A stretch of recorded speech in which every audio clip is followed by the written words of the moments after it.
The Crinithy war beast stood motionless in the corner of the medical bay, its 6 eyes fixed on the small, broken form lying on the surgical table.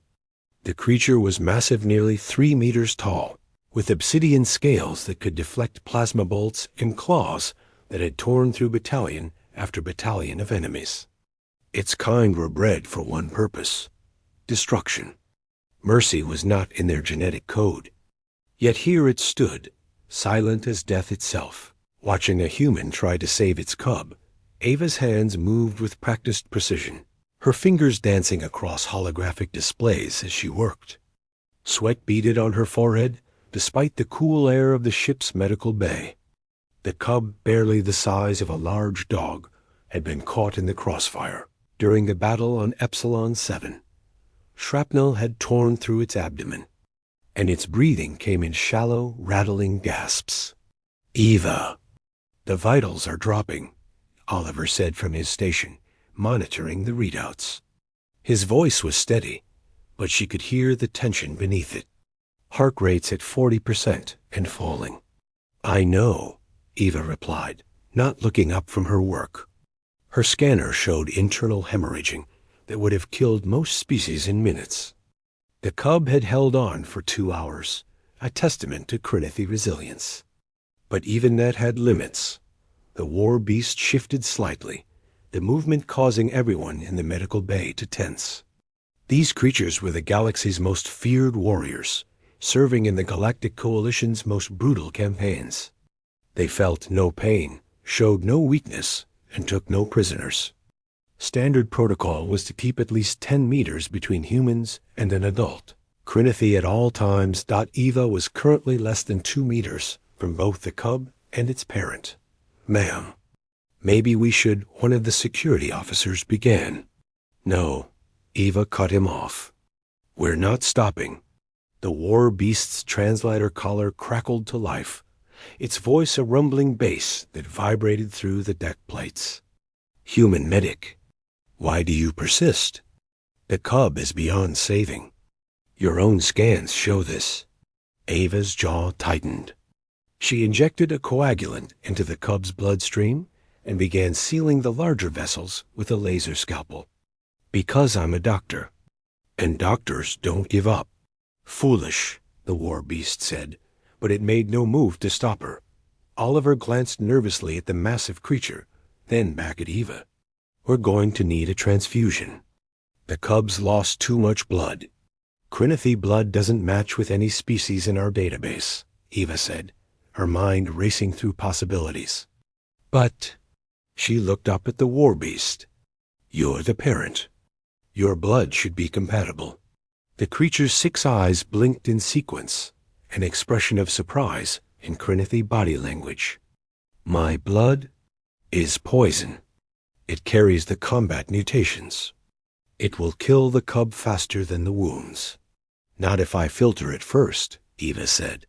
She was already pulling up specifications for the ship's medical synthesizer. "Oliver, set up a dual filter system. We'll strip out the combat enzymes and mutagens. Keep only the base blood cells." That's never been done before," Oliver said, but his hands were already moving across the controls. "The margin for error is—" "Then we don't make errors," Eva said firmly. For a long moment, the war beast said nothing. Then it extended one massive arm toward the medical table. "Proceed." The next 20 minutes were the most intense of Ava's career.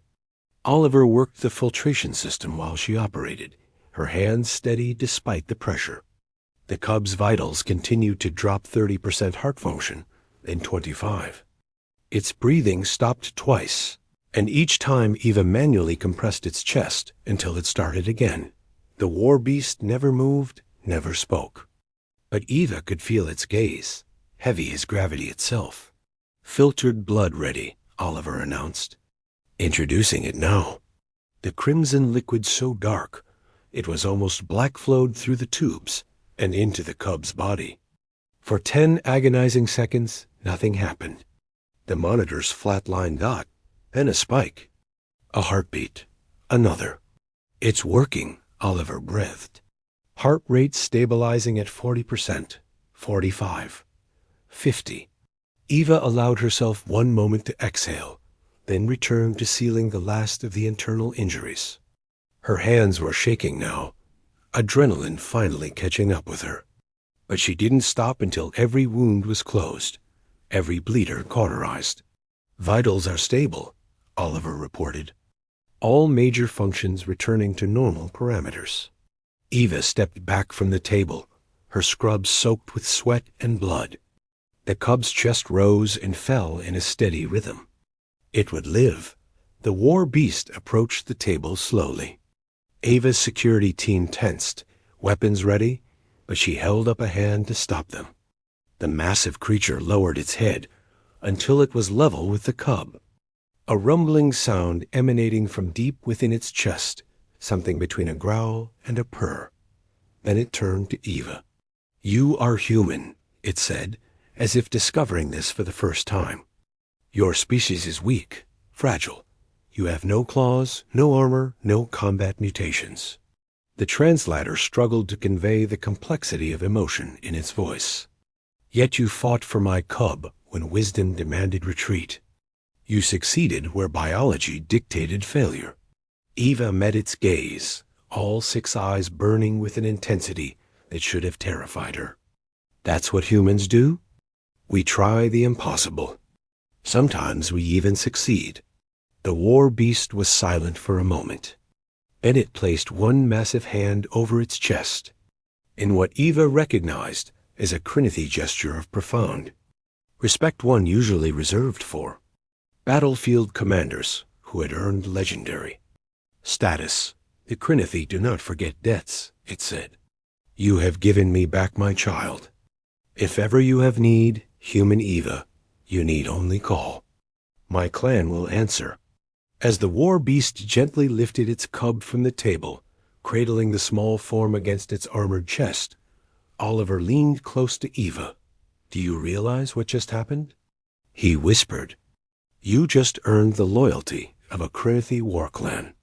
There are generals who would kill for that."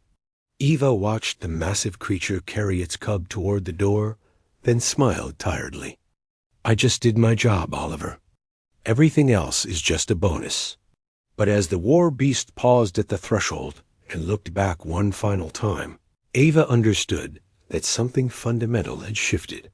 Humans had earned their place among the stars, not through strength or ferocity, but through something far more powerful, the stubborn refusal to accept that anything was truly impossible.